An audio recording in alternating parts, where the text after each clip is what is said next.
Tonight on CBC Vancouver News. Foreign interference on Canadian soil. New details on the so-called Chinese police station in Richmond.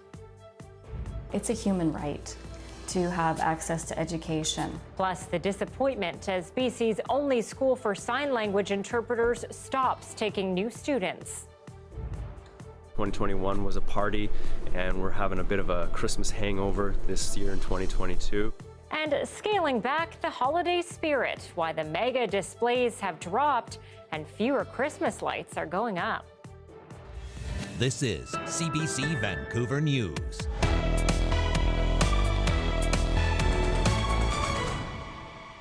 Good evening and thanks for joining us. I'm Anita Bathe. BC's only school program to train sign language interpreters is hitting pause on taking new students. Douglas College says not enough people have signed up. As our Anthropology explains, with the help of an ASL interpreter, the decision has many people who are deaf and hard of hearing worried about their ability to communicate freely. Oh, disappointed. Really disappointed.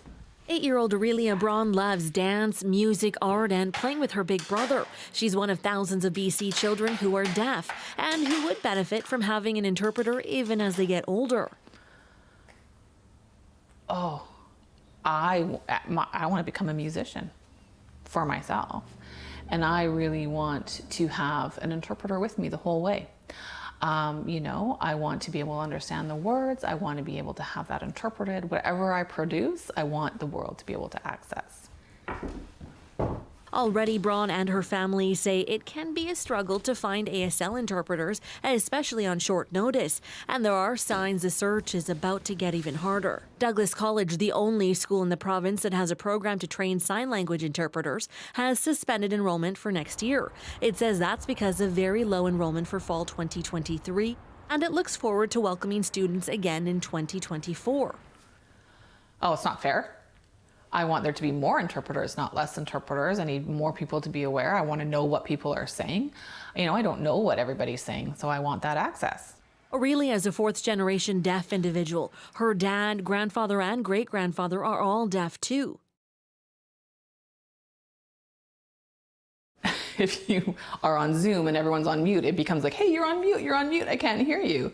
That's my daughter's access to the world around her right now. And so if there is no interpretation provided, then she doesn't have that access. During our interview, Dan gives us an example of what that silence can feel like.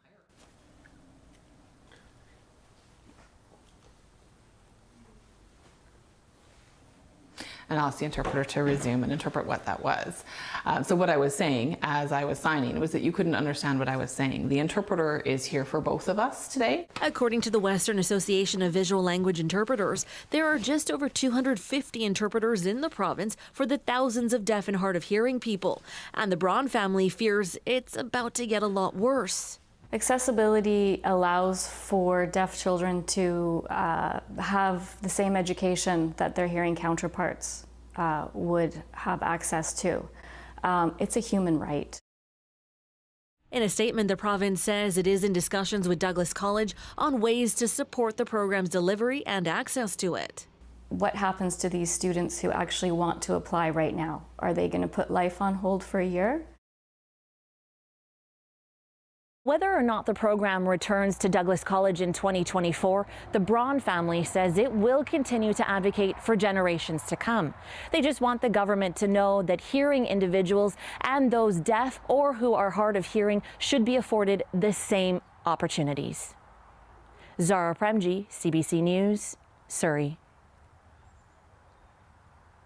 We're learning more tonight about the so-called Chinese police stations on Canadian soil. There's concern about growing foreign interference here. Leanne Young is digging deeper into Richmond's Wanzhou Friendship Centre, which has made headlines before. It's discreet, but the message is clear. The Mounties are watching. An all-black cruiser parked directly outside the Canada Wanzhou Friendship Society. Neighbors say police showed up Saturday with questions. Have we seen any suspicious activity? Do we know what's happening there? How often the activity was, how many cars. The couple did not want to give CBC their names out of fear of reprisal. They and other neighbors say the society was bustling with people but didn't seem suspicious from the outside. Last week, human rights group Safeguard Defenders flagged the presence of Chinese foreign police stations, identifying one in the Vancouver area. Most countries, we believe, yes, it's a network of individuals rather than thinking of it as a physical address and a physical police station where people will be dragged into. More than 100 worldwide, and this isn't a covert operation. They're proudly reported on by Chinese state-owned media. They call them service stations to help Chinese nationals with non-criminal activities like eye exams for driver's license renewals, so they don't have to fly back. But some are skeptical. I don't believe them because it's been done for the last how many years. It's been done through the Chinese consulate. So I don't believe why they have to create such a station. Tang works with dissidents who have fled from China.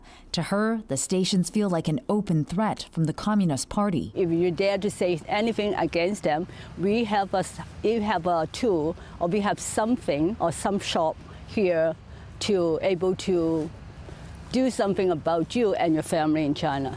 Safeguard Defenders claims they have evidence of police station personnel persuading suspects who are abroad to go back to China to face justice.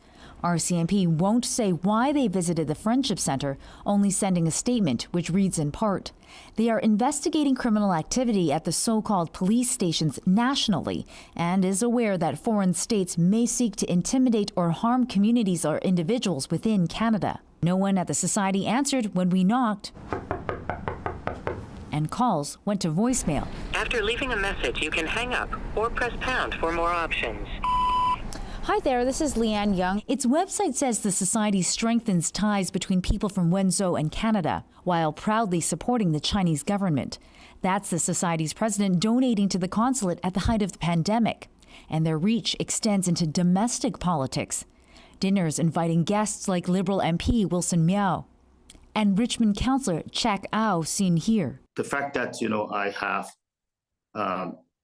joined in some of the social events organized by one particular group doesn't mean that I endorse whatever they're doing. And in an email, Mao's constituency office says he receives a number of event invitations every year. Wenzhou Friendship Society has made headlines before, accused of buying votes during the 2018 election. Mounties investigated then, but found no one willing to come forward. The outcome of this latest investigation is still to be seen. Leanne Young, CBC News, Richmond. There are warnings tonight after a record-breaking year for fires in Vancouver. Fire officials are urging residents to be extra careful over the holidays. And as John Hernandez reports, the advice comes after another house erupted into flames last night. A dense cloud of smoke suffocating this East Vancouver neighborhood just after 9 p.m. as a fire burned through a home on Nanaimo Street. Well, at first I just got this giant face full of smoke through my window, and it was really quick, and I immediately knew something was wrong. So I jumped out of bed, looked on my balcony, and I just see this mushroom cloud of smoke. Fire crews arrived to find a resident trapped on the roof and screaming for help. Some of our first on-duty crews laddered the building and rescued that individual. That individual was suffering from burns, from what I believe, burns and smoke. That person is in hospital in critical condition. 2 others were treated for smoke inhalation. 3 pets died. The cause of the fire is still under investigation, but officials say it was likely smoking related, and smoke detectors never went off. And that always concerns us, right? Especially as we go into the evenings and times when people are sleeping. If this fire had have occurred a couple of hours later, it could have been devastating. The incident comes at the tail end of what's been the busiest year on record for Vancouver fire, one that's seen about 60 fire-related injuries and 9 deaths. And with the holidays now here, crews expect even more calls in the weeks ahead, so they're urging everyone to be fire smart. With Christmas trees, couple of really key points is keep it watered, especially if it's a live tree. Make sure you keep it watered. Make sure you're not overloading your circuits with your plugs, right? Not too many power bars, with things plugged in. Any kind of heating devices, keep them away from your Christmas trees as well. Tips that can hopefully prevent the city from logging more fire-related tragedies as this challenging year nears its end. John Hernandez, CBC News, Vancouver. Vancouver police have seized nearly $3 million worth of drugs as well as guns and cash after a year-long investigation into an organized crime ring. The operation was launched last year against a trafficking operation that was allegedly manufacturing and distributing fentanyl pills disguised as a generic medication. It was sold in places like the downtown east side in exchange for cash.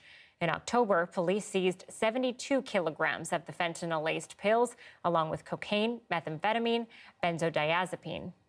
We're going to target people that are doing the most harm, those that are manufacturing these toxic substances, those that are trafficking them at a high level, those persons that are importing them into our country.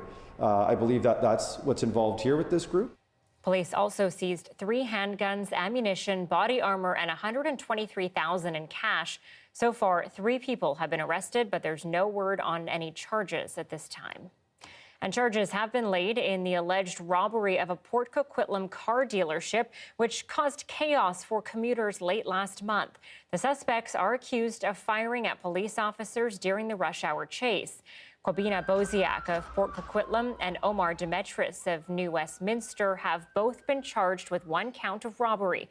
Police previously reported that the pair were observed stealing a vehicle from the dealership near Lougheed Highway and Dominion Avenue before taking off and eventually crashing the car. The 2 men were arrested that same day and are still in custody. Coquitlam RCMP say they are searching for 2 more suspects. And over to Surrey, where a majority of city councillors have voted to submit a plan for keeping the RCMP to BC's public safety minister. This is the next step in reversing Surrey's adoption of a municipal police force. All in favor? Opposed? The decision comes after a city report estimated it would cost taxpayers $235 million more to switch from the RCMP to a city force. It recommended council endorse plans to keep the RCMP in Surrey. It's no secret that, in my opinion, the RCMP has boot dragged through this whole process, which has added a considerable cost to the taxpayer. Majority of the people in Surrey still want Surrey Police to continue. So. Bear in mind that the city pays for both sides of this debate. So the longer we go, the more we spend.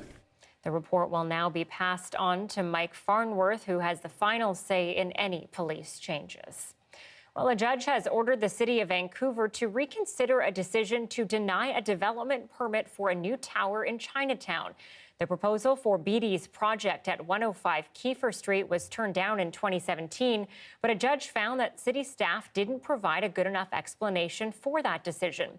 Neighborhood activists worried the project would worsen unaffordability and that it wouldn't fit with Chinatown's character.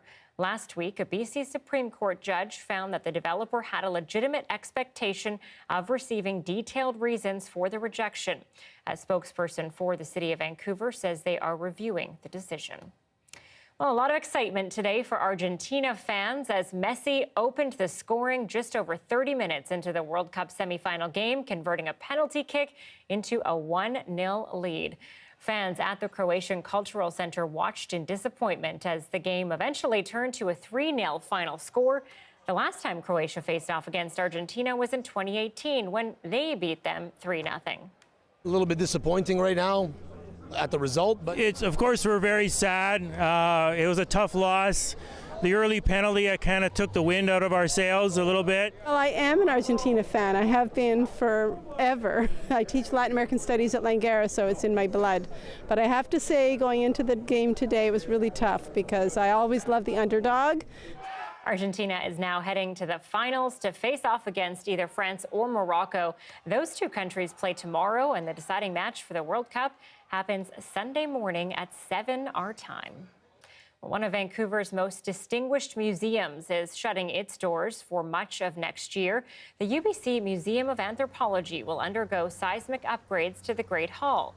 The closure starts January 16th, and it's expected to last until late 2023. The university says the project, which has been underway since last year, is aimed at ensuring Indigenous treasures are protected for the future. It's really disheartening. It's really hard to think that there are people who want to come here and won't be able to. Sometimes people who this is their only trip ever to this part of the world, and they wanted to be able to engage with the museum, and we were unable to meet that request. That's very hard for us. We so much enjoy sharing everything that is here with other people. Though the building will be closed, the university says the museum will continue to facilitate access for Indigenous communities to the collection. Tours, special events, and other learning programs will also continue. Okay, some good news tonight. Recovery efforts have cleared the way for 2,000 coho salmon to make it to their spawning grounds. This comes after last year's floods created a log jam that blocked them from swimming upstream in the Coldwater River. The first thing that happened was the First Nations crew from the Nicola Watershed Stewardship and Fisheries Authority were surveying the river after the floods, and they found the logjam and reported it as a potential problem to a working group that included a lot of people such as Pacific Salmon Foundation and DFO of the province of BC. So there was monitoring of that logjam, and this fall, people weren't sure if salmon would get around it or not. The Coldwater is one of BC's most important salmon rivers. It was blocked when the floods threw logs and sediment across the waterway, barring access to more than 10 kilometers of important habitat. Crews were deployed in November to clear a small channel so salmon could travel upstream. 6 days later, an overhead flight observed nearly 2,000 coho in a spawning habitat on the other side of the logjam. Well, BC Children's Hospital had a very special visitor for the holidays, and while he didn't arrive in his usual mode of transportation this morning, Santa Claus did make his way down in a helicopter.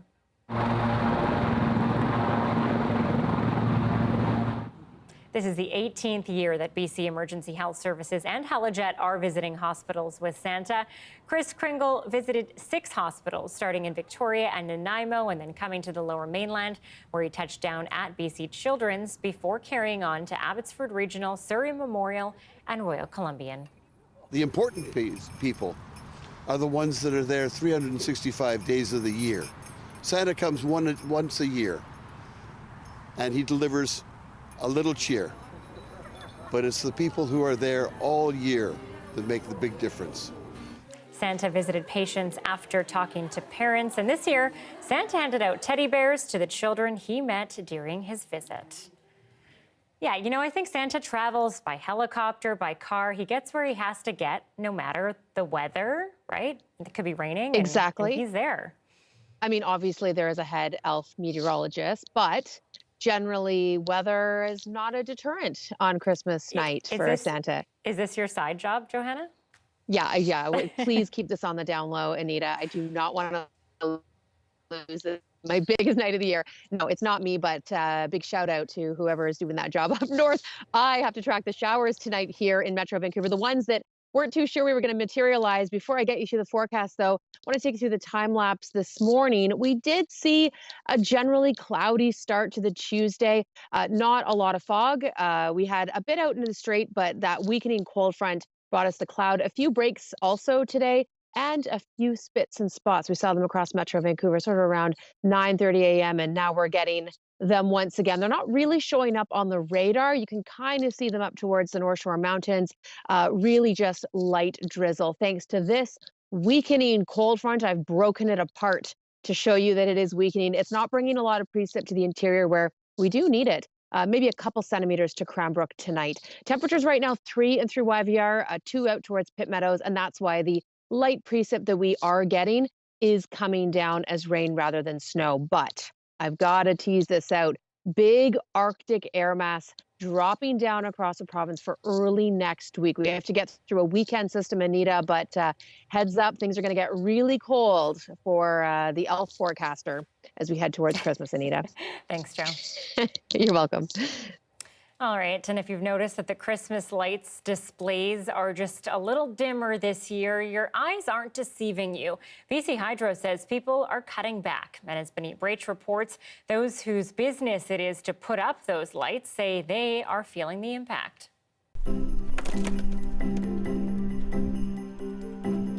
with a Christmas lights installation company. You can see them all here. They're going to be putting up a bunch of these Christmas lights all across this house. 500. About 500 lights. Yeah. Now this year, there are reports that Christmas light installations are scaling down, and this company has noticed it. We call it, like last year, 2021 was a party, and we're having a bit of a Christmas hangover this year in 2022. We do have strong demand, but it has come off from last year's high. I think there's more price sensitivity out there. This company also agrees. We've seen a drop of about 10% or so in sales. A number of our customers who are professional Christmas light installers themselves, they've been telling us they've been seeing drops of about in the 20 to 30% area. People are possibly choosing to travel more and spend less on their home. A recent study by BC Hydro shows 60% of British Columbians are going for a minimalist approach to decorating. Half say they won't decorate at all. The report found more BC residents are concerned about holiday costs this year. Half said they had less money to spend on holiday decor. But the report also says mega displays will increase by 50%. Benit Brach, CBC News, Langley. It's a revolution in nuclear reactions. Scientists have managed to fuse 2 or more atoms into one, potentially unlocking humanity's clean nuclear future. We'll take you inside what is being called one of the most impressive scientific feats of the century. Next.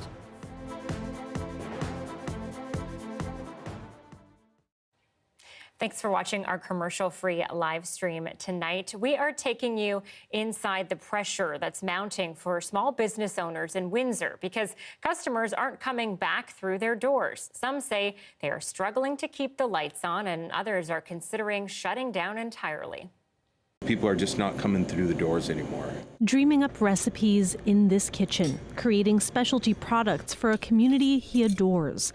But he says consumer habits have changed dramatically. He went from his biggest boom from 2020 to mid-2021 to an absolute bust in 2022, right as inflation hit. We are down now almost 1,000 customer visits from one year to the next. So that equals what he would have paid himself this past year, essentially working for free.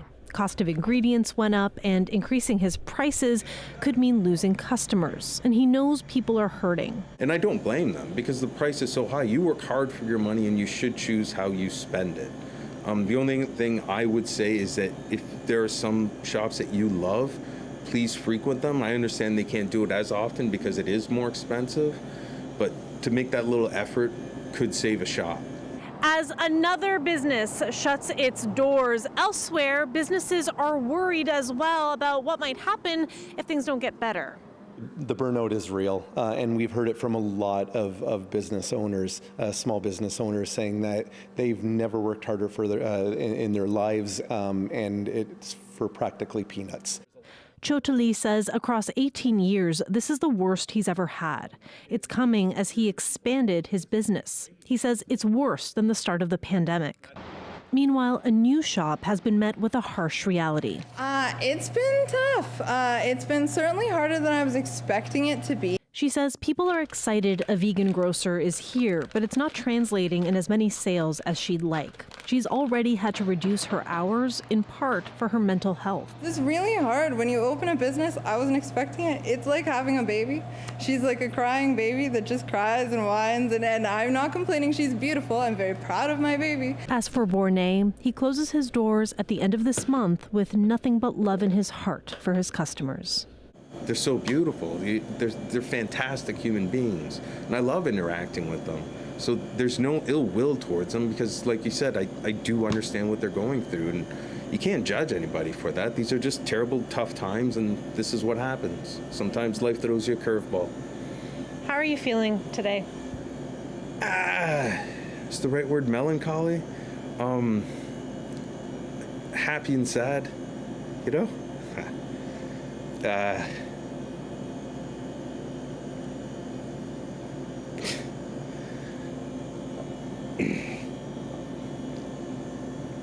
I got to do something most people will never have the chance to do. So I got to live my dream. So I can't be upset about it.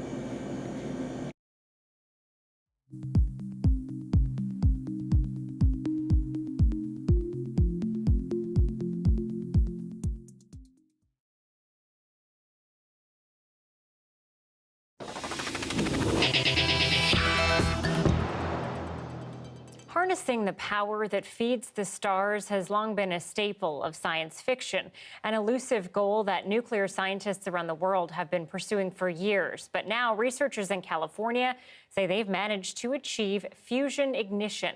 Magda Gebrselassie looks at the tiny scientific spark that has experts fired up. This is one of the most impressive scientific feats of the 21st century. This breakthrough opens the door to a possible future powered on clean, cheap, and unlimited energy. The energy that powers the sun, well, these scientists recreated that in a lab on a smaller scale. They succeeded at making nuclear fusion, the process of combining two or more atoms into one using nearly 200 lasers and reaching a goal of getting more energy out than was put in. Here's more from the director of the lab. The science and technology challenges on the path to fusion energy are daunting, but making the seemingly impossible possible is when we're at our very best. Ignition is a first step, a truly monumental one that sets the stage for a transformational decade in high energy density science and fusion research, and I cannot wait to see where it takes us. With today's news, you have a lot of excited experts, but there are also those giving a reality check. One expert said that with this project, the energy produced was enough to boil about 11 liters of water. So there's no quick fix here. But overall, there are big long-term goals with this kind of energy to eventually power cities, among other things. But that's down the line. Right now, this is big for President Joe Biden's agenda. He's been pushing for a green energy future. And with today's news, the possibilities are endless, according to the U.S. Secretary of Energy. If we can advance fusion energy, we could use it to produce clean electricity, transportation fuels, power heavy industry, so much more. It would be like adding a power drill to our toolbox in building this clean energy economy. She said the Biden administration is committed to commercializing fusion energy within a decade. Magda Gebrselassie, CBC News, Washington. A local company in Burnaby, General Fusion, is working towards bringing fusion to the power grid by making fusion power plants. Vice President of Fusion Engineering, Mike Donaldson, is with us now. Mike, how big is today's announcement in your eyes? It's very big. This is something that we know was coming for a while. The fusion industry has been making incremental progress for lots of years now, but this is a big milestone, and it's something for all of us in the fusion industry to celebrate. Very big deal. Can you explain what makes it different from traditional nuclear power? Sure. The big thing about fusion is what we know. Fusion is what happens on the sun. And what we're really doing in fusion is we're taking two light particles and we're jamming them together, and they form a couple of other particles, and it releases a bunch of energy. The big deal with fusion is that it's a clean energy source. There's no emissions. There's no long-lived radioactive waste. It's completely safe. All the effort that it takes to make this fusion reaction happen, if something goes wrong, then the reaction stops. And then the big deal with it as well is we have essentially unlimited abundant fuel. So it's the ultimate clean source of energy, and General Fusion really believes it's going to be a key part to our decarbonization plans going forward. Yeah, it sounds like it for sure. Your company is working towards making fusion power plants. Can you explain that a little bit and how, it goes from creating the energy to powering homes across the grid? Sure. So General Fusion was formed not just to form a fusion company, but we were formed to create a fusion power plants. And so from the very get-go, our concept has kept the idea in mind that we have to create a commercial solution for fusion. So our approach, while we still need the science, much like we had happen today, incorporates and solves a lot of the problems that are that have vexed, I guess, a lot of the other traditional approaches to fusion. So we surround our fusion reaction and make our fusion reaction happen with a liquid metal blanket, as we call it, and that liquid metal absorbs all the energy from the fusion reaction, and that makes it really easy to pass it into a heat exchanger, boil water, and then turn turbines like you would with any other power plant. So our core technology really hooks up to all the infrastructure that's out there already. So how far away are we from actually powering homes? Yeah, well, we're a lot closer today than we were before. General Fusion has a plan to commercialize fusion in the 2030s. We've been developing our technology here in Vancouver. We've got a big demonstration plant coming up as our next milestone, and then that will lead into commercialization. There's been a lot of momentum behind fusion in the last 10-ish years. Typically, it's something that's been happening in academia and government labs. And over the last 10 years, there's been a lot of momentum in private industry funding companies like General Fusion. So there's a lot more shots on goal right now, of which we believe General Fusion has one of the best chances. Vice President of Fusion Engineering, Mike Donaldson, thank you. No problem. Thank you. A group of Quebec hockey players are just the latest to find themselves at the center of a sexual assault scandal. Among them, the son of an NHLer. We'll tell you the latest next.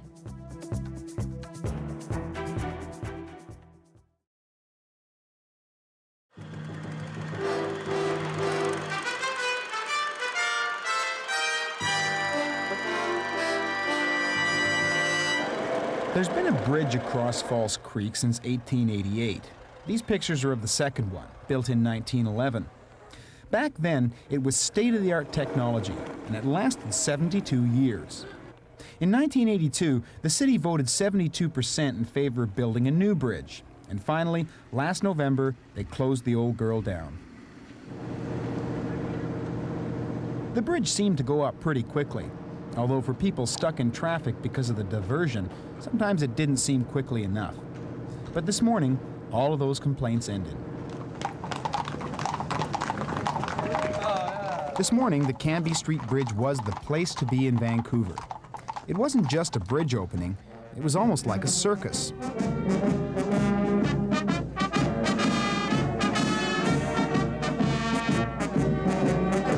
More than 500 people showed up to watch the performance.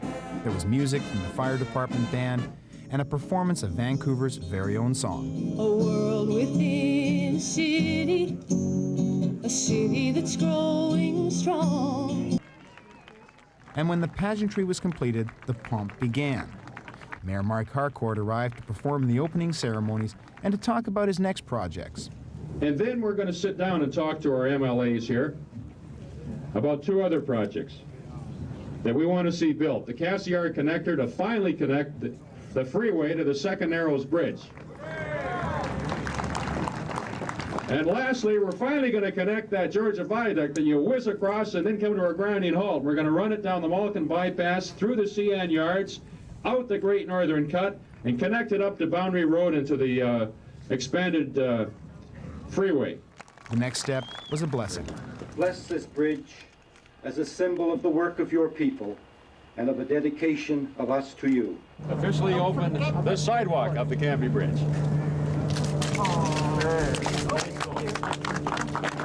Citizens of Vancouver, the Cambie Bridge is now yours.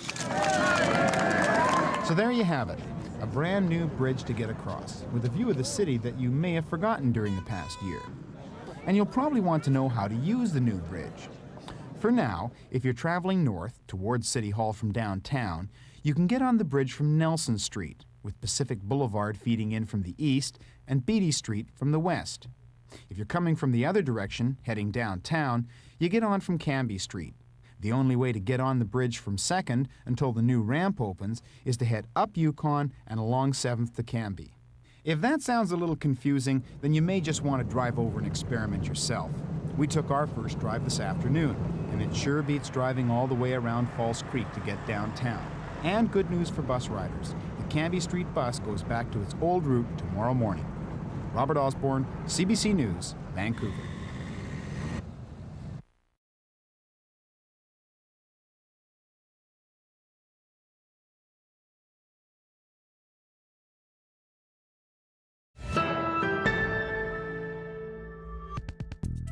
We're learning more tonight about sexual assault allegations against a group of former junior hockey players in Quebec. Sarah Levitt has more on the new revelations from court documents. When the Drummondville Voltigeurs were on the ice in 2016, the Quebec Major Junior Hockey League says it had no idea what allegedly happened off the ice. A woman who was 15 at the time says she was sexually assaulted by 3 males in 2016 in Drummondville, Quebec. 2 of them played for the local team. Only one of the 3 was an adult at the time, Noah Corson, who now plays professionally in the U.S. According to court documents obtained by Radio-Canada, the 2 minors have already pleaded guilty to sexual assault. Corson is set to appear in court in June, but has denied the allegations. The 2 players involved were no longer with the league by the time the victim filed a complaint with police. The league, though, has had to deal with other cases of alleged group sexual assault in recent years. We need to educate the players not only at the beginning of the season, but throughout the season. C'est ton ego qui te pète d'en face. That's what Catherine Laroche has been doing. She says she was sexually assaulted by a Quebec juniors player in 2015, but decided not to move forward with charges. Now she gives workshops to hockey players. We need organizations that have the well-being of their players before their reputation and their image. The Quebec Juniors League says it's put an action plan in place that includes workshops on consent. We really have to sensitize the young men to those questions, to rape culture, to violence, to the impact of sexual violence on victims. The woman behind these new allegations says she was left fearful of social interactions, has had suicidal thoughts, and says she's still struggling. Sarah Levitt, CBC News, Montreal. Now to the allegations against Hockey Canada. The man who conducted an independent review of the organization's leadership appeared virtually before a parliamentary committee today. MPs had the chance to question the former Supreme Court justice on some of the troubling findings in his review. As David Thurton reports, they heard more about what's described as a compromised and unaccountable organization. The confidence of stakeholders had been irreparably compromised. Former Supreme Court Justice Thomas Cromwell telling MPs about his report into Hockey Canada. With political pressure mounting and sponsors leaving, he told the board of directors there was only one thing left to do. It was, I think, perfectly clear to any reasonable observer what had to be done. And so that is why I advised the sitting directors not to renew their term, not to stand for re-election. Hockey Canada's board resigned when Cromwell's interim report arrived. I think that what you discovered was a lack of accountability and controls in the way they ran the NEF.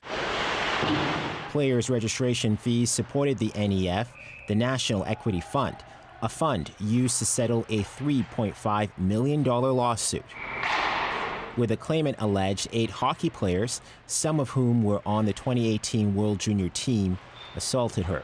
Hockey Canada didn't disclose the size of the fund.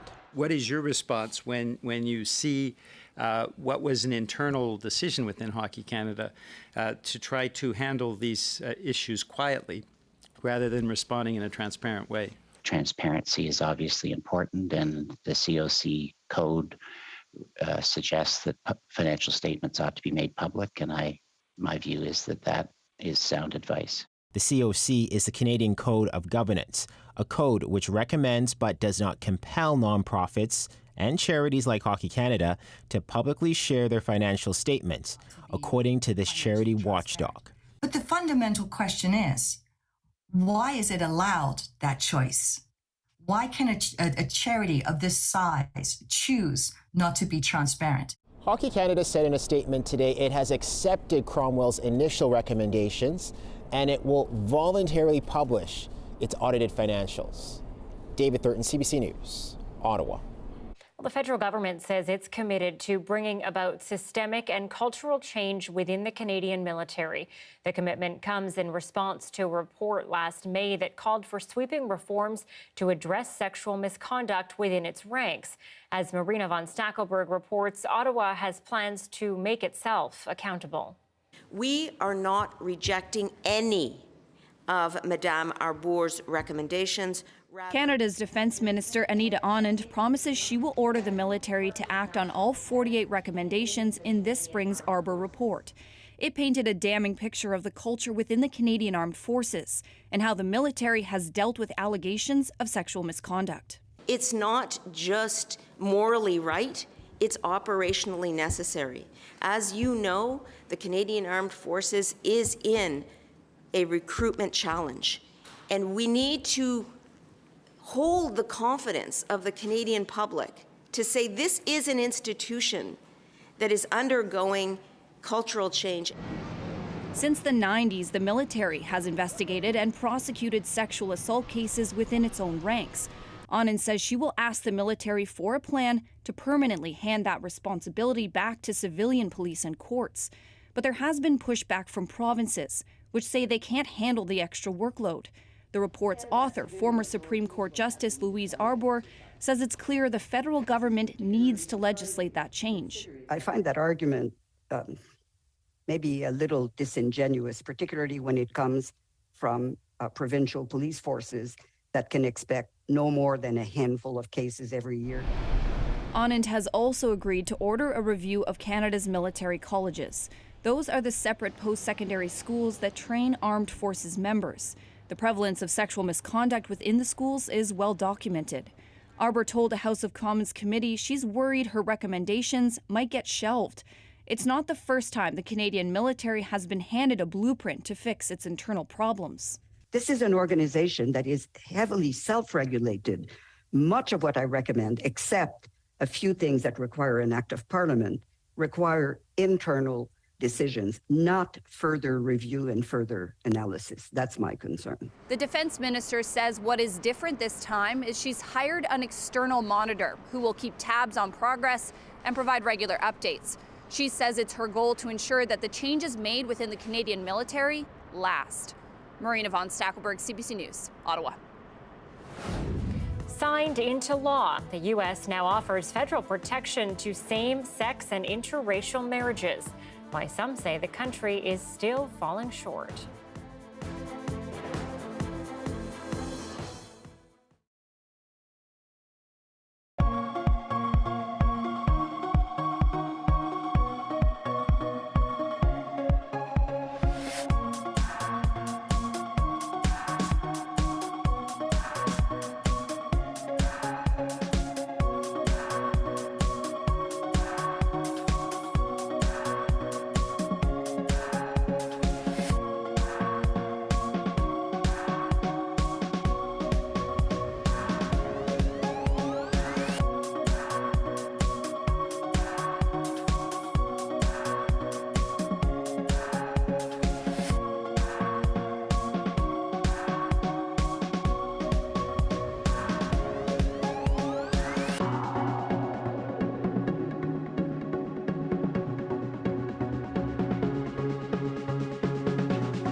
Land Back is a CBC original podcast where we uncover land theft in Canada and look at how Indigenous people are taking it all back. And that's what empowered nations and empowered people to just literally steal land. This is a consequence of your actions. And it's time to give land back. Land Back is out now on CBC Listen or wherever you get your podcasts.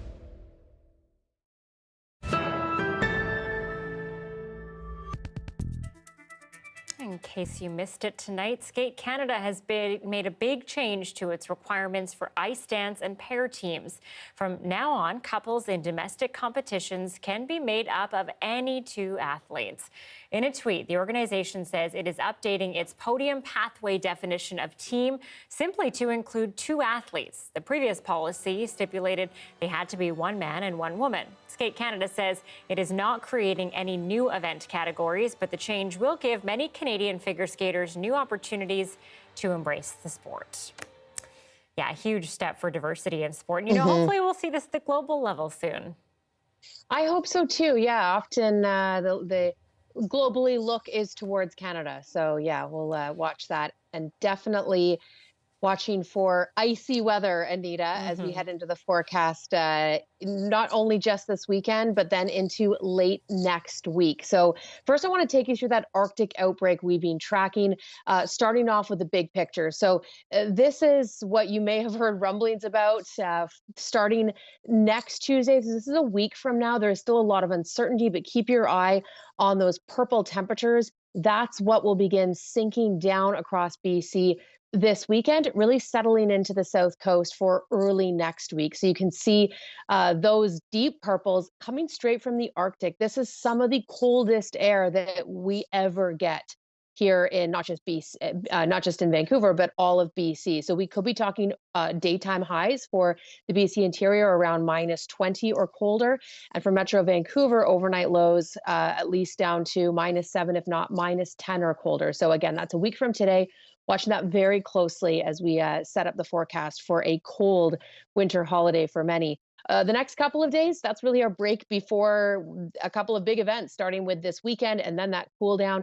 So sunny for Wednesday, Thursday, Friday for the South Coast. And in fact, most of the province, you're just looking at a few clouds before Friday. And then that's when that cold front begins to make its way down across the province, pushing some snow with it. We will see some interior snow. By the time it gets down to the south coast, I do think this will start off as snow Saturday, perhaps changing over to rain and then back to snow on Sunday. So it'll be a bookended event. At this point, we are looking at accumulations for Metro Vancouver. So we'll keep our eye on that. It's a weekend event, but then we get that big cool down for early next week. So whatever we're left with by the end of the weekend, it will be on the ground for some days to come. Let's take you through the 7-day forecast. You can really see all of those different weather stories playing out the next 3 days, sunny, but a little below seasonal. There's our big weekend system. Temperatures are kind of hovering around the freezing mark, which is why it's hard to say when the switchover will happen, but expect snow and messy conditions. And then you can just see the beginning of that deep freeze through early next week, Anita. So I'm going to keep my eye on just how cold temperatures could get, because this could be a big deal for Metro Vancouver, but it's a week away. All right, and we're inching closer to that white Christmas. We are. Thanks, Jo. You're welcome. Today marks a major moment in the fight for marriage equality in the U.S. President Joe Biden signed into law additional protections for same-sex marriages as well as interracial ones. Lawmakers from both parties were on hand for the signing. As Katie Simpson explains, while historic, the law is drawing criticism for not going far enough. Thousands gathered on the south lawn of the White House to witness history. In signing the Respect for Marriage Act, here we go. The president is ensuring there will be some federal protections for same-sex marriage. Today's a good day. A day America takes a vital step toward equality. It is a moment older generations of LGBTQ Americans may not have imagined possible, and to mark it, won't you stay with me? Community icons were invited to be a part of the show. The party-like atmosphere at the White House doesn't quite match the mood of some leaders in the LGBTQ community. I'm not sure I would say it's a moment of celebration, honestly. The new law is a safety net in case the Supreme Court overturns the ruling that made same-sex marriage a constitutional right in 2015. It requires states to recognize same-sex marriages performed where it is legal, but does not force states to continue issuing same-sex marriage licenses. It does not respect same-sex couples in their right to marry and to have that ability to say I do in the state they call home. The motion is adopted. The law passed with bipartisan support, though some Republicans objected, including one representative who was so upset that gay people can still get married, she cried. I hope and pray that my colleagues will find the courage to join me in opposing this misguided and this dangerous bill. I yield back. There is a real chance marriage equality could return to the Supreme Court after Justice Clarence Thomas said, in light of the abortion ruling, past controversial decisions should be reconsidered. Given the conservative majority on the Supreme Court, lawmakers and advocates took Clarence Thomas at his word, acting within months to protect rights that took decades to win. Katie Simpson, CBC News, Washington. And the U.S. government has charged the founder of cryptocurrency exchange FTX with multiple financial crimes. Sam Bankman-Fried was arrested yesterday in the Bahamas at the request of U.S. authorities.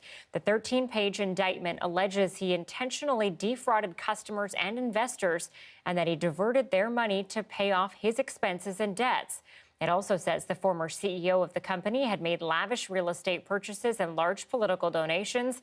Last month, panicked FTX customers tried to withdraw billions of dollars as questions grew over its financial health. FTX filed for bankruptcy on November 11th after it ran out of money. They've been offering free haircuts to residents of the downtown east side for 7 years. Up next, meet this group of so-called street barbers and their customers.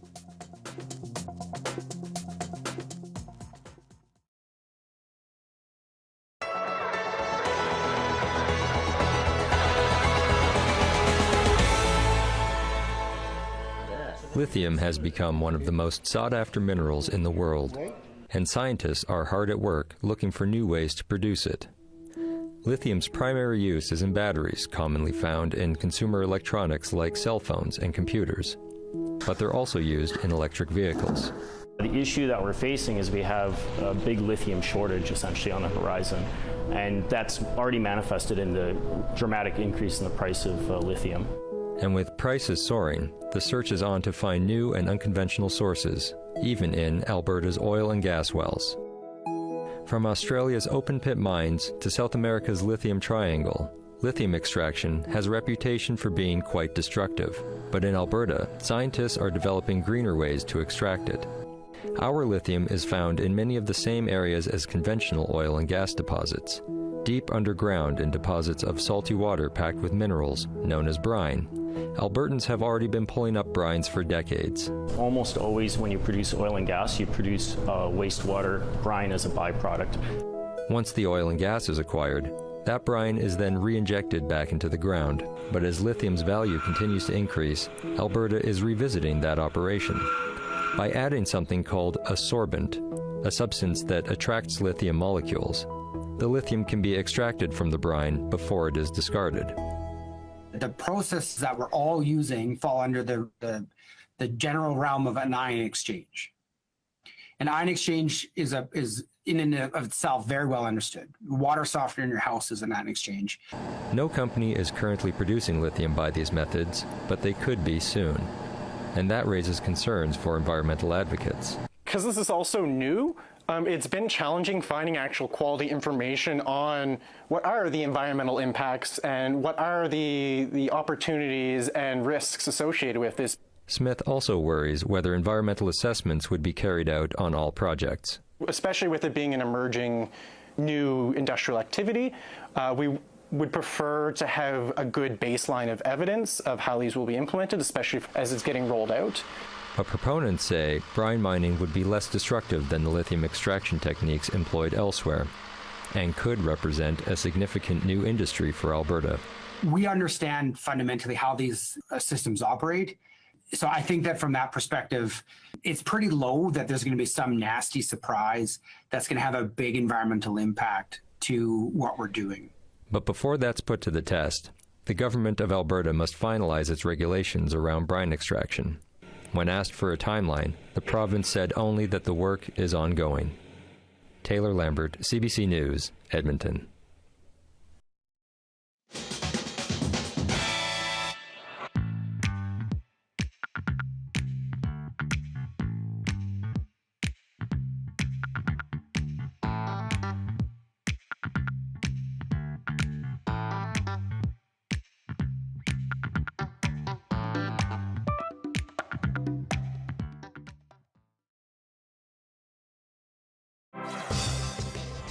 Hi, I'm Amy Bell, and here's what's in your CBC Vancouver inbox. Stream holiday episodes of your favorite CBC shows like The Great Canadian Baking Show and other festive films on demand on CBC Gem. Check it out at gem.cbc.ca. And never miss a special programming series, event, or contest. Subscribe to CBC Vancouver's e-newsletter at cbc.ca/Vancouver inbox and keep connected with us. Okay, well, it may feel like ages since you've actually seen the sun. It's not too soon to start planning your summer activities. The city of Cranbrook is preparing to welcome thousands of people to town in August for their debut run of the Rock the Kootenays Festival. It's organized by the same company as Saskatchewan's Rock the River, and it will feature a lineup of classic rock artists like Kim Mitchell, Tom Cochrane, and April Wine, just to name a few. This classic rock festival has toured across Western Canada and has expanded to incorporate all of Canada this summer coming up. It's an amazing, fun 3-day classic rock festival. The city hopes to make it an annual event. Well, there's nothing like a good haircut to lift your spirits, something that the street thug barbers know better than most. They've been giving free haircuts to residents of the downtown east side since 2015 and have become a source for the community and their clients. Take a look. Graham Stevens, we're in Oppenheimer Park. Street thug barbers come every Sunday. Give free haircuts. How are you? Good, man. Lifts your spirit, makes you feel more human, like you're a wanted person. I stop by every Sunday, not just to get my hair cut, but just to stop and chit-chat and say hi to the people, because it's like a gathering. You come every Sunday, it's almost like going to a church or something like that. And, you know, it's everybody gathers, family reunion, more or less. My name is Cameron Sterling, and I'm a hair colorist and a barber. I did my first haircut in prison in 1993, not knowing what I was doing. Street Thugs started in August of 2015. It's really neat how the community receives it, because we aren't a non-profit. We're funded by my wife and I, and anyone that wants to come out and bring their own tools. Like having a client in your chair, you get to know them and know their stories, and that's how it's evolved over the years. You know, like Graham, a lot of our friends have become close friends of ours, not just a haircut anymore. We break that intimacy barrier with massage or haircuts, and it kind of promotes sharing. You feel it when they come out just for a hug on a Sunday morning, because they know it's 10 in the morning and you're going to be there. And a lot of people don't have people in their lives. When I cleaned up 7.5 years ago, fentanyl was just coming on the scene. And in order to do what we do every week, we always half joke that we have to love hard, lose heart. We lose a lot of clients on the downtown east side. Some just don't come back and you don't know where they are. And it's tough. We lost 13 people in the last 2 years. You get over the loss and you look to being happy that we had that time with the people and could give them a smile and some safe space for a while they had it. New pizza place across the street. Definitely the best part about our Sundays is the feeling we get when we leave the park, the feeling we get when we're in the park, and building relationships. It's just human people being humans, treating everybody equal. Such a great initiative. It all started with the co-founders actually walking around with milk crates as their barber chairs, and then they started offering, a cut to anyone who wanted one. And after that, they enlisted a couple friends, and now it's turned into this. Really great work. That is it for CBC Vancouver News on December 13th. Thanks for being with us, and we'll see you tomorrow.